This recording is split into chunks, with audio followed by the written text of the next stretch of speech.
Media మిత్రులందరికీ నమస్కారం.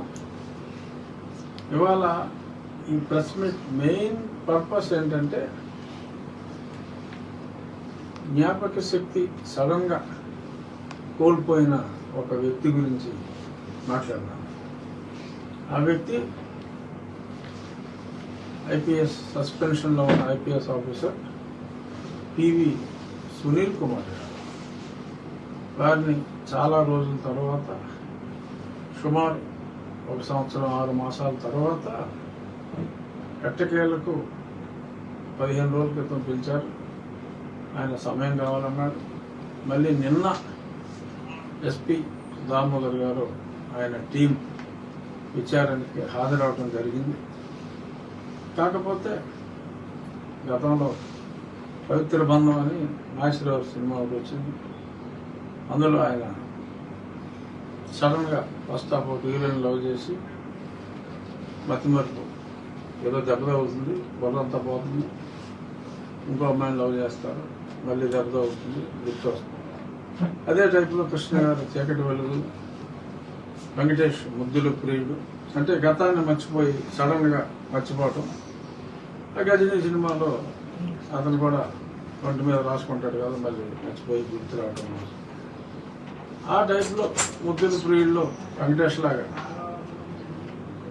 ఈయనకి నిన్న మొత్తం మర్చిపోయాడు. తెలియదు, గుర్తు లేదు. ఇది ఆంధ్రజ్యోతిలో చాలా స్పష్టంగా వచ్చింది. ఆయనకి సడన్గా ఏమడిగినా ఈ న్యూస్ పేపర్ కథనాలే. ఈనాడులో కూడా పెద్ద న్యూస్ ఐటమ్ వచ్చింది. అందరికీ తెలిసిన విషయమే, సాక్షిలో రాలేదు. ఈ 2 పేపర్లో స్పష్టంగా వచ్చింది. వారికి తెలియదు, గుర్తు లేదు. ఏదన్నా కాగితాలు చూస్తే చెప్పగలను. ఇలా మొత్తం మీద ఆయనకి మతిమరుపు వచ్చినట్టు చక్కగా అభినయం చేశారా, అదే నిజంగా దొరికిందా మనకు తెలియదు. ఎందుకంటే మరి మొన్నే ఆయన ముఖ్యమంత్రిగా ఏ కులం వారు ఉండాలి, ఉప ముఖ్యమంత్రిగా ఏ కులం వారు ఉండాలి అని చక్కటి రాజకీయ సూచనలు కూడా సమాజానికి చేశారు.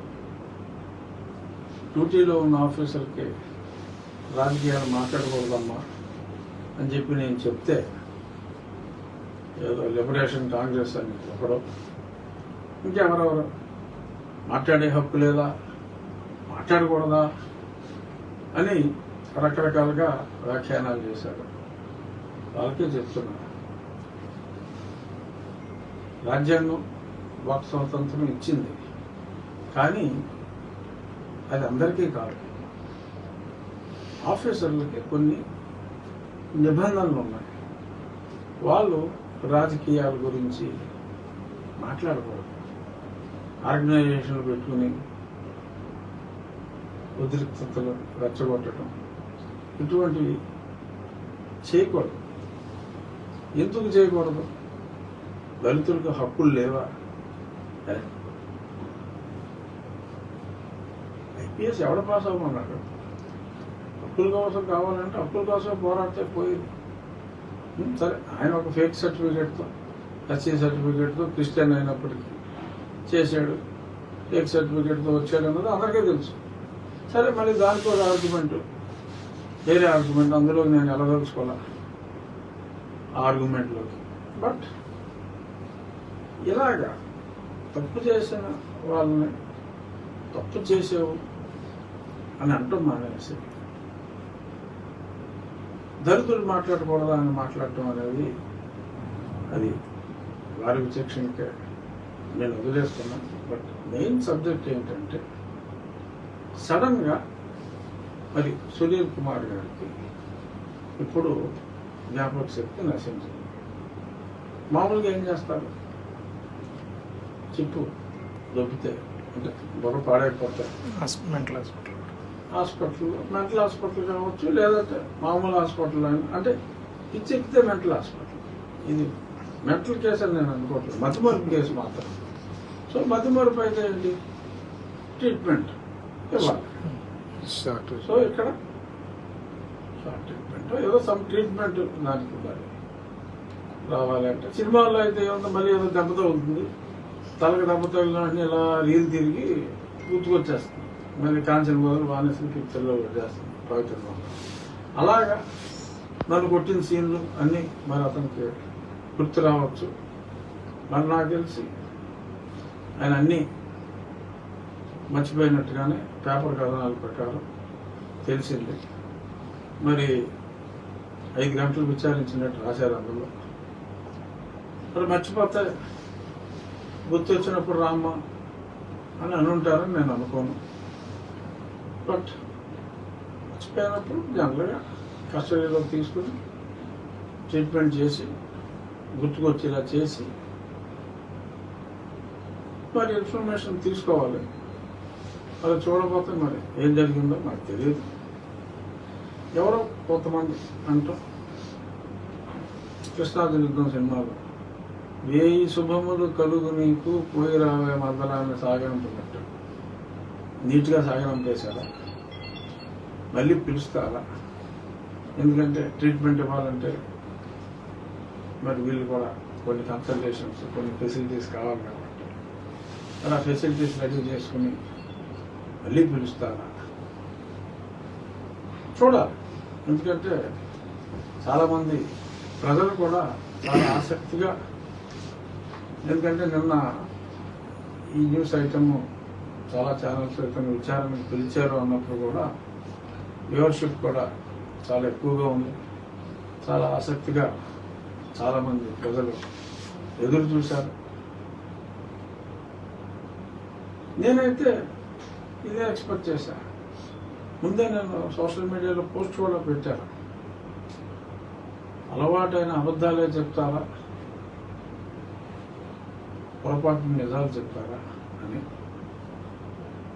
నేను ఎక్స్పెక్ట్ చేసినట్టుగానే ఆయన అబద్ధాలు చెప్తాడు అనుకున్నాను, కానీ అసలు ఏమీ అంత ఎరేజ్ అయిపోయింది, నాకేమీ గుర్తులేదు అని చెప్తారని మటుకు ఇలా ఊహించని ట్విస్ట్ ఇస్తారని చెప్పి నేనైతే ఎక్స్పెక్ట్ చేయలేదు. బట్ ఇది A1గా ఉన్న వ్యక్తి మరి సంవత్సరం తర్వాత పిలిచి సాగనంపేస్తే కొంచెం జనాల్లో కాస్త అభద్రతాభావం, పోలీస్ అధికారి అయినంత మాత్రాన, అతనికి ఒక ఆర్గనైజేషన్ ఉన్నంత మాత్రాన, ఆర్గనైజేషన్లో అతనికి మత బలమో కుల బలమో ఏదో ఉన్నంత మాత్రాన, ఉందని చెప్పుకుంటున్నంత మాత్రాన, తెలంగాణలో ఒక IPS మాజీ, ఆంధ్రాలో ఒక IAS లిబరేషన్ టైగర్ మాజీ, వీళ్ళందరూ మద్దతు ఇస్తున్నారు కాబట్టి ఉపేక్షిస్తారా? ఏం చేస్తారు? అలా చేయొచ్చా? ఆ మధ్యన లిబరేషన్ టైగర్ అడిగారు, రాజుగారి కౌరవులు దళితుడికి ఒక రూలు అని. అతను పొద్దున్న FIR కట్టి మధ్యాహ్నం నన్ను తీసుకెళ్ళి చెతకు బాధించాడు అర్ధరాత్రి కల్లా. నేను సంవత్సరాలు ఖర్చు చేసిన FIRకి పిలిచి చక్కగా మర్యాదగా